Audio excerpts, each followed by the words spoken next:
Hello. मैं सुभाष और आपके अपने इस चैनल इकोनॉमिक्स गुरुजी में एक बार फिर से स्वागत करता हूं।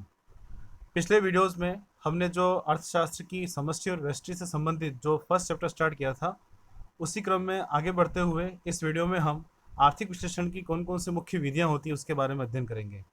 और अभी तक आपने अगर पिछले वीडियोस को नहीं देखा है, उनके कॉन्सेप्ट्स आपने नहीं समझे हैं, तो उनका लिंक मैं इस वीडियो के डिस्क्रिप्शन में मेंशन कर रहा हूं, ताकि आप उन वीडियोस तक आसानी से पहुंच सकें। तो आइए शुरू करते हैं, समझते हैं कि आर्थिक विश्लेषण की विधियां कौन कौन सी हैं। जैसा कि आप देख रहे हैं, एक पूरा चार्ट बना हुआ है जिसमें आर्थिक विश्लेषण की विभिन्न विधियों को दिया गया है। और यहाँ पर आप देख रहे हैं कि आर्थिक विश्लेषण की विधियों को मुख्य 3 रूपों में बांटा है। पहला है निर्भरता के आधार पर, सेकंड समय तत्व के आधार पर, फिर है उपकरण और तर्क के आधार पर। और निर्भरता के आधार पर जो है उसको आपस हम यहाँ पर आंशिक और सामान्य 2 भागों में बांटते हैं। उसी प्रकार से समय तत्व के आधार पर इसको 3 भागों में बांटते हैं, स्थैतिक, तुलनात्मक तथा प्रावेगिक। 3 भागों में इसको यहाँ पर हम बांटते हैं। और उपकरण और दिशा के आधार पर बात करें तो आर्थिक विश्लेषण की विधियों को 2 मुख्य भागों में बांटते हैं। एक तो है निगमन विधि, जिसमें उपकरण तर्क होते हैं और दिशा सामान्य से विशेष की ओर होती है। उसी प्रकार से आगमन विधि जो है, उसमें उपकरण जो है वो तथ्य और समंक दोनों होते हैं, और दिशा जो है वो विशेष से सामान्य की ओर होती है। अब हम इन समस्त प्रकार की विधियों को डिटेल में स्टडी करते हैं कि विधियां क्या हैं, और उदाहरण के द्वारा समझेंगे कि इन विधियों को एग्जाम में जब पूछा है तो किस प्रकार से उसको हम रिप्रेजेंट करें। सबसे फर्स्ट है यहाँ पर निर्भरता के आधार पर। अब निर्भरता के आधार पर जैसा कि हमने देखा यहाँ पर इसको आंशिक तथा सामान्य विश्लेषण में डिवाइड किया है। अब आंशिक विश्लेषण क्या है? जब हम बहुत से कारकों में से किसी एक कारक को लेकर ही अध्ययन करें तो आंशिक विश्लेषण कहलाता है। कैसे? तो यहाँ पर देख रहे हैं आप कि जब आर्थिक विश्लेषण किसी एक कारक को ध्यान में रखकर किया जाता है तब वह आंशिक विश्लेषण कहा जाता है। जैसे कि हमने व्यष्टि आंशिक विश्लेषण और समष्टि आंशिक विश्लेषण में देखा था कि व्यष्टि आंशिक विश्लेषण में व्यष्टि स्तर पर जो भी जितने भी तत्व होते हैं उनमें से किसी एक को लेकर हम उसका प्रभाव जानते हैं। उसी प्रकार से समष्टि आंशिक विश्लेषण में भी जो समष्टि स्तर पर जो तत्व होते हैं उसमें किसी एक को लेकर हम प्रभाव को जानते हैं। जैसे कि हम वस्तु की मांग को लें तो वस्तु की मांग को बहुत सारे तत्व प्रभावित करते हैं। बहुत सारे तत्व कौन कौन से? वस्तु की कीमत होती है, वो उसको प्रभावित करती है। फिर उपभोक्ता की आय का स्तर क्या है, वो उसको प्रभावित करता है। उपभोक्ता की रुचि प्रेफरेंस क्या है, वो उसको प्रभावित करता है। तो बहुत सारे तत्व उसको प्रभावित करते हैं।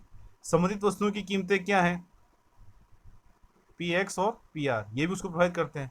तो इन सब में से जब हम सिर्फ एक का प्रभाव देखते हैं वस्तु की मांग पर, समस्त कारकों में से हमने क्या लिया, सिर्फ एक कारक को लिया है, तो यहाँ पर वो कहलाएगा आंशिक विश्लेषण। यानी कुल मिलाकर जब हम ऐसी मान्यता को ले लें कि अन्य तत्वों को स्थिर मानकर जब हम इस प्रकार की मान्यता को लें तो समझ लें कि वह आंशिक विश्लेषण है।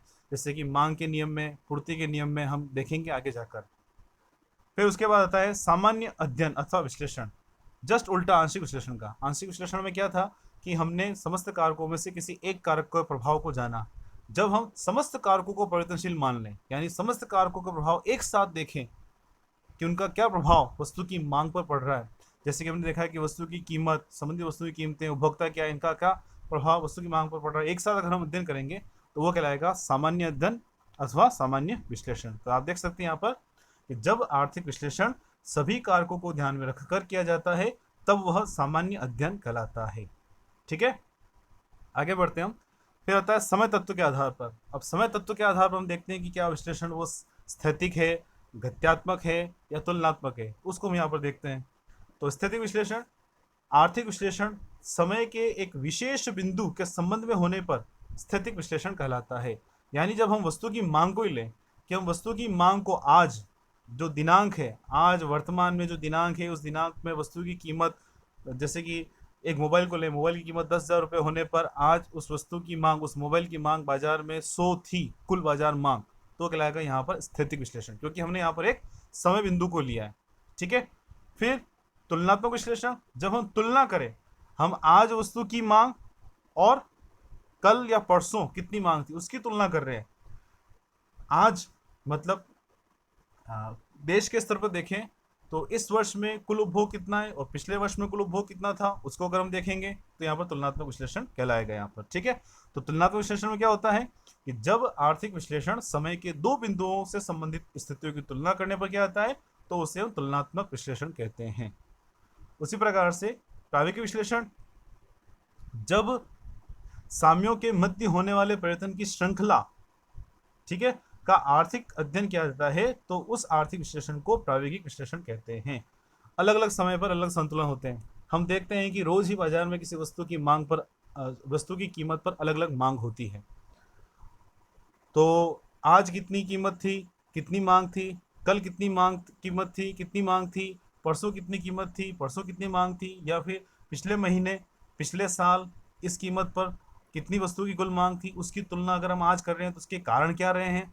जो श्रृंखलाएं अलग अलग, जो दो अलग अलग संतुलनों के बीच में जो समय निकला है, कितनी श्रृंखलाएं रही हैं, कितने संतुलन हमें देखने को मिले हैं, यानी किस प्रकार से बाजार या वस्तु की कीमत या किसी को भी हम लें, या अर्थव्यवस्था का संतुलन समय के एक तत्व से, समय के एक बिंदु से दूसरे बिंदु पर पहुंचा है, एक संतुलन से दूसरे संतुलन में पहुंचा है, तो इसके पीछे क्या कारण रहे हैं, क्या इसके मुख्य तत्व रहे हैं, किस प्रकार से एक संतुलन से दूसरे संतुलन पर हम पहुंचे हैं, तो वो कहलाता है यहाँ पर प्रायोगिक विश्लेषण। ध्यान रखिएगा। अब उसके बाद आता है मुख्य रूप से उपकरण और दिशा के आधार पर। जनरली ये बहुत पूछा जाता है और निगमन और आगमन विधियां बहुत कंफ्यूज करती हैं लोगों को, तो कंफ्यूज होने की जरूरत नहीं है, आप थोड़ा सा ध्यान दें, अच्छे से इसको समझेंगे। तो सबसे पहले है आपके सामने कौन सी विधि है, निगमन विधि। इसके बारे में हम देखते हैं कि निगमन विधि होती क्या है। इस विधि के अंतर्गत किसी एक विशेष व्यक्तिगत इकाई के आर्थिक विश्लेषण का अध्ययन तर्क विधि के आधार पर किया जाता है, अथवा जब तर्क विधि के आधार पर सामान्यीकरण किया जाता है तो उस विधि को निगमन विधि कहते हैं। इस विधि में सामान्य सत्य के आधार पर किसी विशिष्ट सत्य का पता लगाते हैं। निगमन विधि को काल्पनिक निराकार तथा निगमन विधि को क्या कहते हैं हम, काल्पनिक निराकार तथा तर्क विधि भी कहते हैं। यहाँ पर हम तर्कों का सहारा लेते हैं, कैसे भी बताता हूँ आपको। इस विधि में सामान्य से विशेष तथा परिकल्पना से तथ्यों की ओर अध्ययन किया जाता है। देखिए इसमें क्या है कि सामान्य से विशेष की ओर बढ़ते हैं। कैसे, जैसे कि हमने मांग के नियम के बारे में देखते हैं। जनरली मांग का नियम क्या होता है, मैं आपको बता देता हूँ। बाकी जैसे सब आगे बढ़ेंगे तो मांग से संबंधित जो भी टॉपिक्स आएंगे उसमें आपको पता लगेगा कि मांग का नियम, पूर्ति का नियम क्या है। परंतु शॉर्ट में आपको बताता हूँ कि मांग का नियम बताता है कि वस्तु की कीमत और उसकी मांगी जाने वाली मात्रा में विपरीत संबंध होता है। जनरली हम बाजार में यही देखते हैं, किसी भी वस्तु की कीमत अगर बढ़ती है तो उसकी मांग बाजार में कम होने की प्रवृत्ति होती है, कम होती जाती है। इसी प्रकार से यदि किसी वस्तु की कीमत कम होती है तो उस वस्तु की मांग बाजार में अधिक बढ़ती जाती है। ये सामान्य सत्य है, हम सब जानते हैं, सबने देखा है।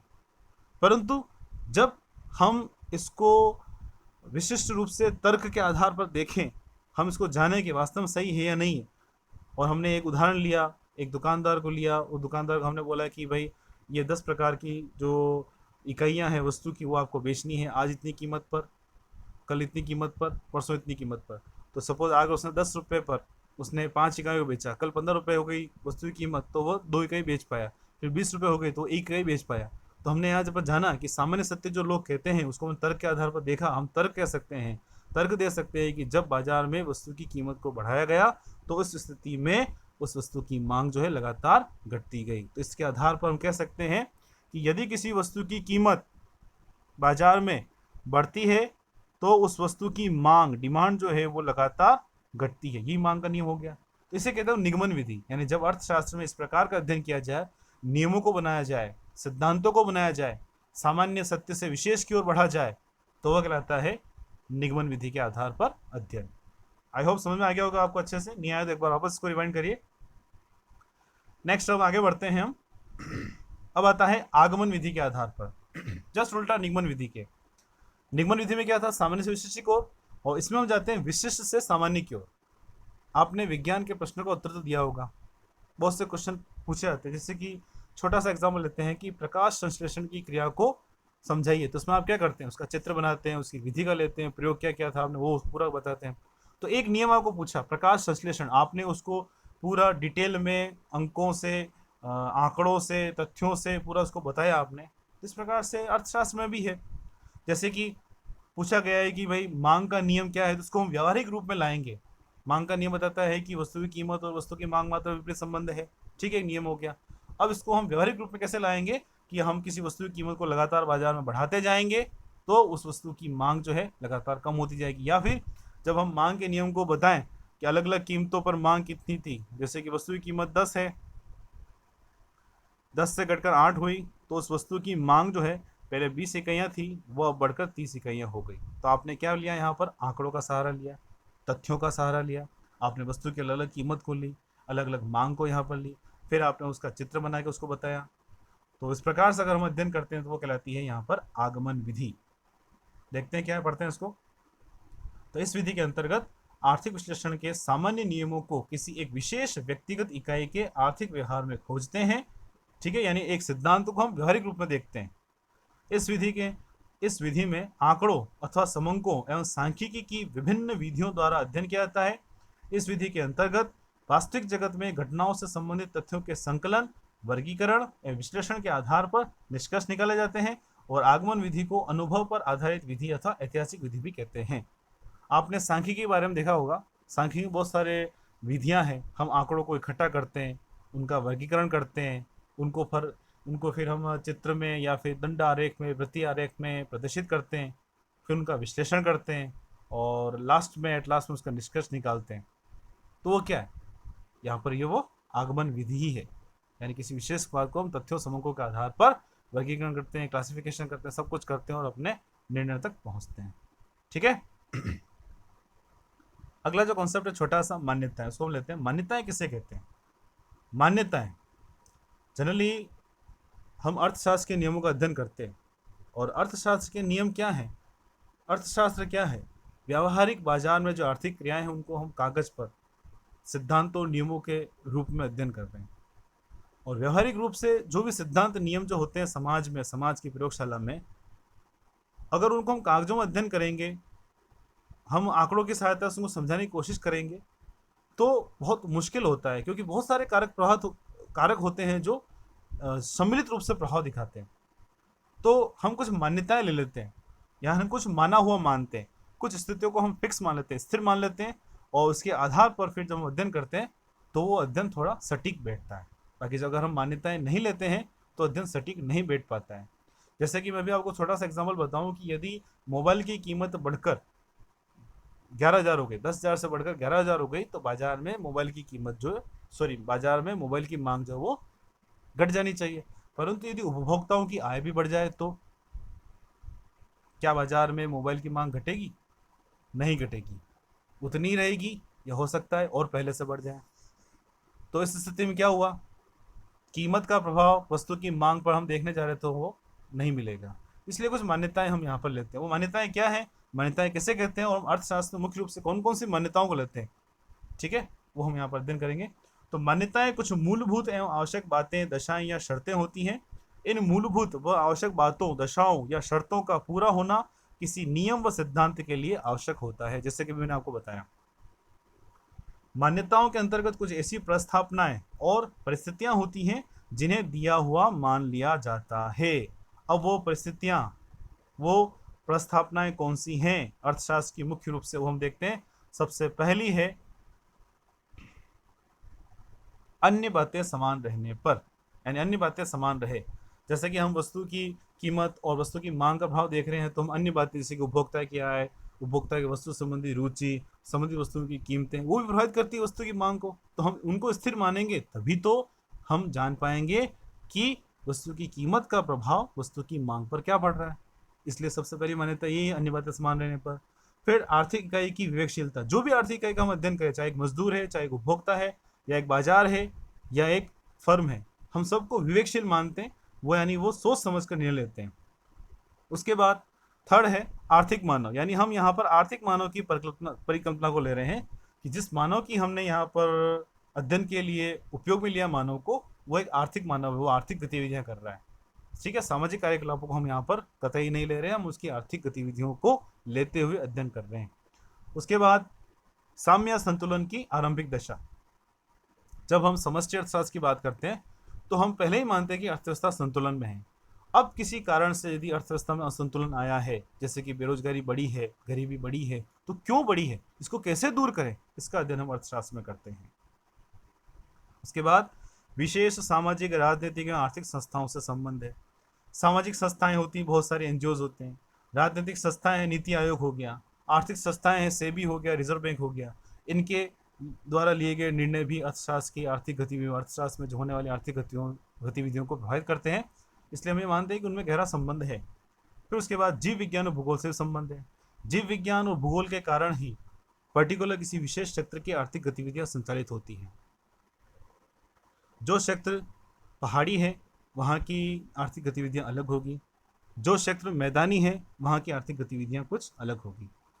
तो इस प्रकार से हम देख सकते हैं कि अर्थशास्त्र में कुछ मान्यताएं हमें देखने को मिलती हैं। तो इस वीडियो में इतना ही, मिलते हैं आगे वीडियो में कुछ और टॉपिक्स के साथ, जैसे कि आर्थिक समस्या उत्पन्न क्यों होती है, इसके पीछे क्या कारण है, और मुख्य आर्थिक समस्याएं क्या हैं, अर्थशास्त्र में उत्पादन की संभावनाएं क्या हैं, इनके बारे में हम थोड़ा डिटेल में स्टडी करेंगे। तो मिलते हैं नेक्स्ट वीडियो में। Thanks for watching. एक नमस्कार गुरु जी, थैंक यू, बाय बाय।